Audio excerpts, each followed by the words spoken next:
le futur. Après le bug de l'an 2000, la civilisation a été éradiquée. Toutes les connaissances ont été perdues.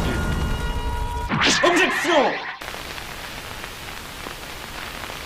The Hitchhiker's Guide to the Galaxy est un monument de la littérature humoristique. Et cette trilogie en 5 tomes de Douglas Adams figure de manière proéminente sur les étagères des bibliothèques de nombreux geeks.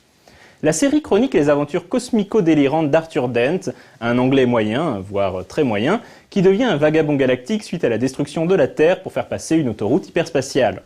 Arthur fera la rencontre de quantité de personnages bizarres, comme Ford Perfect, qui l'initiera à la technique de l'autostop spatial, le président de l'univers bicéphale, Zaphod Beeblebrox, Slatty Barfast, le fabricant de planètes spécialisé dans les fjords, et bien entendu Marvin, l'androïde paranoïde continuellement déprimé, qui a d'ailleurs donné son nom à un programme utilisé sur No Life.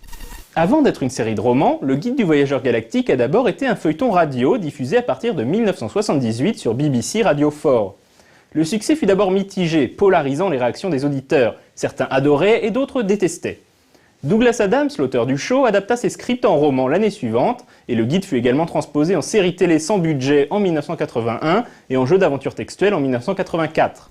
Après un long séjour dans le Development Hell hollywoodien, le guide fut également adapté en film en 2005 avec Martin Freeman dans le rôle d'Arthur. Certains fans haïssent cette adaptation, moi je l'aime bien, comme quoi les goûts et les couleurs. Le Guide du Voyageur Galactique a longtemps été connu en France sous le titre Le Guide du Routard Galactique, appellation qui n'est plus utilisée aujourd'hui pour des questions de droit.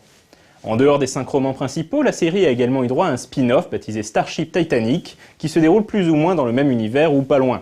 Starship Titanic a d'abord été un jeu vidéo écrit par Douglas Adams, qui fut par la suite adapté en livre par l'ex-Monty Python Terry Jones, qui, selon la légende, accepta de l'écrire à une seule condition, qu'il puisse travailler complètement nu.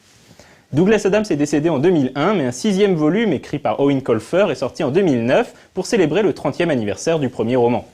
De nombreux éléments de la culture geek sont issus des écrits de Douglas Adams. Notons par exemple le poisson Babel, Babelfish en anglais, le personnage de Trillian qui a donné son nom à un logiciel de chat, ou la célèbre question de la vie, l'univers et le reste, dont la réponse, calculée pendant des millénaires par le superordinateur, le grand computin, est 42. Maintenant, il ne reste plus qu'à trouver quelle était la question.